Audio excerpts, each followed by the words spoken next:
for tomorrow, since it's a home game, might we see Craig Anderson in goal? You probably will. Again, we'll wait till after today to make sure all that is, but I think we have him in there tomorrow. How long he'll play is another thing to assess, but He's in a different spot than maybe the other goaltenders, right? He knows what he needs as far as preseason games and that kind of stuff to be ready. you're correct on that. He is in a completely different spot with his experience. We communicate consistently with him, but we take a read. He can verbalize, he can tell us how he feels. And he knows what he needs to get done to prepare, for 3 weeks from now or whatever it is. And in season, it's the same. He knows where he's going to be in 2-3 days and what's going to help him get there. So lots of communication with a guy with that much experience. We talked to Craig the other day, and he was still talking about slights that were probably literally 20 or more years ago. Is that just part of his makeup? I mean, it still drives him, I guess. Do you see that? I missed the first part, Bill. Sorry. Sorry. When we talked to him the other day, he was talking about how he's motivated about slights that he went through early in his career. I mean, Okay. Literally 20 years ago. Grudges? He's got grudges still, or no? Sounds like it. But I mean, It's okay as long as you can fight through them. But no. I mean, do you still see that he's motivated by anything? I definitely see he's motivated. I don't see that he's motivated by anything negative. But Right. but again, whatever he said to you, whatever he shared with you guys, he shared with you guys. But I see.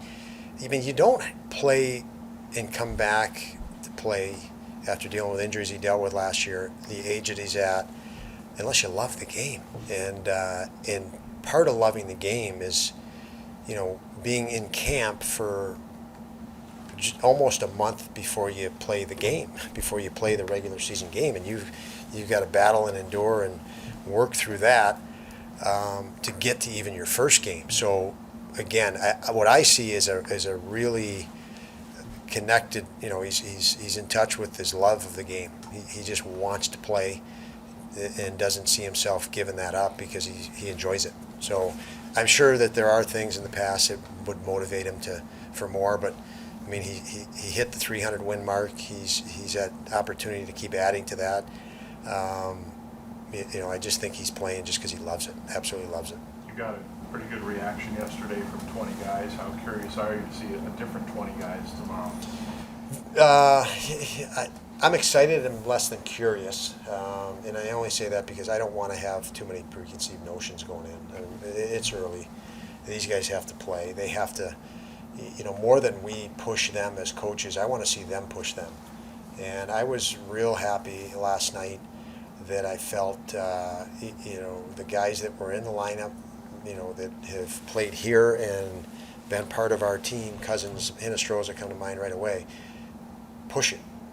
Even Riley Sheehan, who wasn't here last year, but 2 years ago, took the initiative to take charge and push. And that's what I want to see more than us pushing them right now.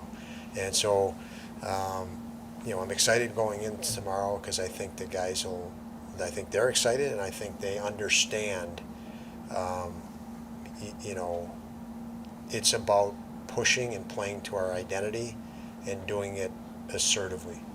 And, for that, we'll watch as coaches and we'll figure out, okay, what do they need based on the game film? Do we tweak this practice drill, that practice drill? What do they need reps in? What are they not comfortable in yet? So for us, it's post-game that we'll look at things like that. I noticed Darlene was doing his usual practicing hard as he always does.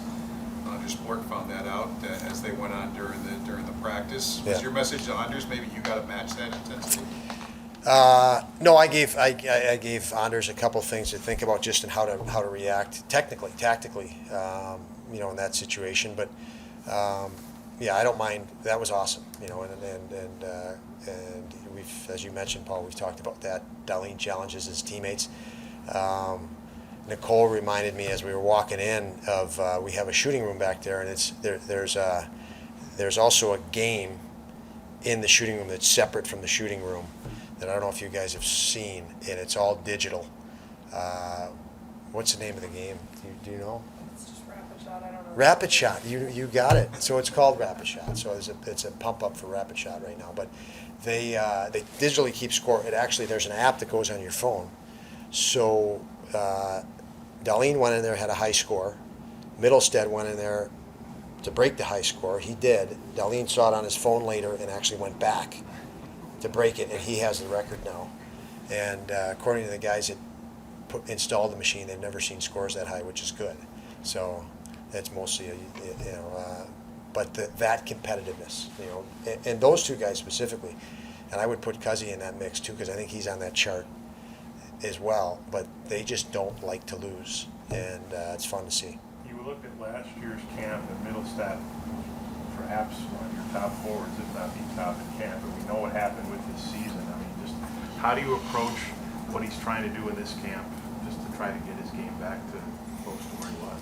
Yeah, I mean, it's probably less than how I approach it, and if you want to know me, it's nerve-wracking, because here's a guy that's put the work in, and you want to see him get rewarded for it. He is in really good shape. He's skating really well. He had a lot of, I think him and Victor Olofsson probably had the two guys that everybody that Sabre fan knows watched him last year. They had to fight through a lot of physical adversity. They just weren't themselves. And they both have worked. We're talking about Mitzi now.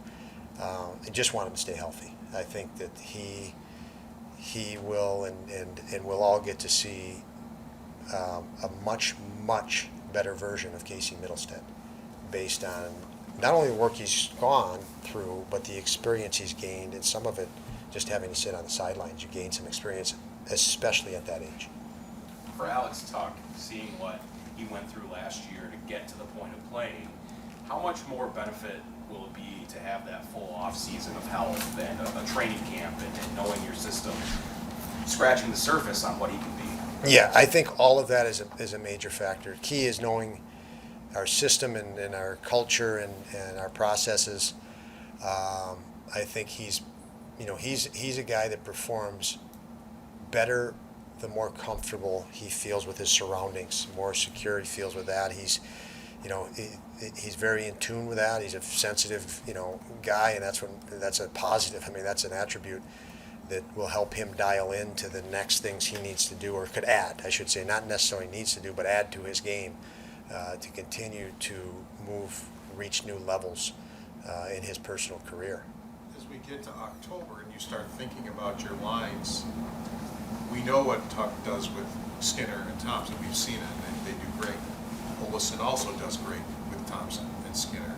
Do you think to yourself, maybe a guy with the experience of Alex might be great with a guy like Krebs, a younger guy, Yeah. to help him along, knowing that, well, you can always put Olsen up with those other guys, and that's going to be fine, type of a thing. Is that Yeah, going through your mind? I think Skinner and Thompson, those are two guys I can pretty comfortably say I see those guys staying together. There's chemistry there, but they work together.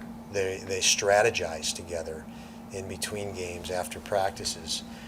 So they're really dialed in that. I see that we have any number of guys that could fit in there, and what'll happen from the chemistry standpoint, we'll see. Is it a shooter like Olsen? Is it more cerebral guy, playmaking guy, because both Skinner and Thompson can score? I don't know the conclusion to that, I guess, less than an answer. But the nice thing is we have lots of parts that appear like they'll have the ability to shift and play, with each other. You mentioned Krebs with Tuck. We have obviously Mittelstadt, Quinn, Peterka, that are talented guys too, that every day we're getting more information on those two guys specifically. And Krebs I put in that category as young guys. And Cousins, I didn't even mention him. So lots of potentially moving parts, but we feel, and lots of the NHL for years, everybody migrates to top six. And everybody just repeats it now, just for lack of thinking otherwise. But, I probably just named 8 or 9 guys that kind of fit in there. What we do know is that if you're the other team, you are probably zeroing in on Tage Thompson and Jeff Skinner with your top pairing D. So any of the other guys would get a third pairing D and a second pairing D. I think the game to game is going to go by who are they matched up against. Who is the other team matching up? If you have the two other centers and two other lines, who's playing against the second pair D and who's playing against the third pair D? And I think obviously the guys that are playing against a third pair D or a third line on the other team, because those next two lines are so, however you divide them, they're going to be so close in skill. That's going to open up room for the next line. And I would think Tuck probably has commands the respect around the league that he might see second pairing D if he's not with Thompson. That would open up a third line. So what would we want to do there? Would we want to put, would we want to shift Casey Mittelstadt there if at that point he's our hottest player? But I was thinking more with Tuck and Krebs, they've known each other since Vegas. Yeah. And Peyton being such a young guy and Tuck being who he is, Yeah. might that be a good Yeah. double combination? Absolutely, and I have processed it, and we have as a staff that exact way, Paul. We have considered that many times. We've used Mittelstadt on the wing, and I want to get him reps as much as I can there. I'm going to do the same with Krebs. Krebs played some wing last year, and there's some attributes to his game that translate better on the wing than at center right now in his career as well. So, that's not out of the realm, and we'll see that in the preseason, just so you guys are aware and heads up on it. Guys like Anderson, with guys like Comrie that they've said to us that more or less they've got like a chip on their shoulder to kind of prove something. We've got guys that want to prove something. How do you manage that with those guys to kind of keep it with you? Yeah, I think those two guys, if they have that, it's healthy. It's healthy. It's not extreme. It's not.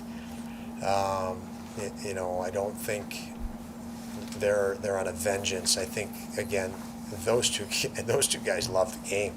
I mean, that's the driver. It's not. If a guy didn't really love the game and he was just pissed off and wanted to do it out, spite, that's not healthy.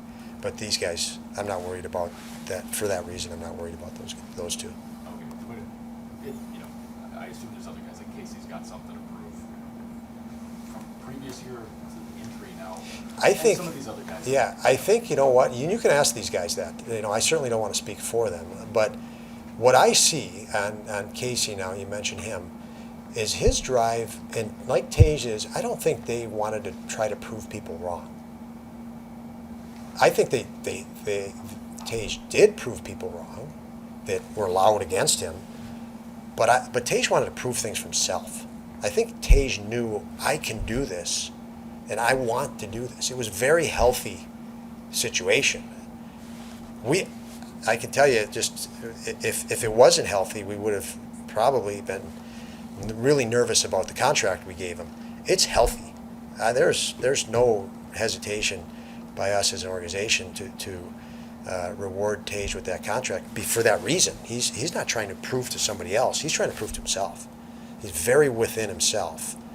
Even though all that noise is out there, just because all the noise is out there, sometimes these guys have to react to it, but it doesn't mean they're consumed by it or driven by it. Some are, but Mittelstadt and Thompson, I would confidently say they're not. Their drive is internal. Yep.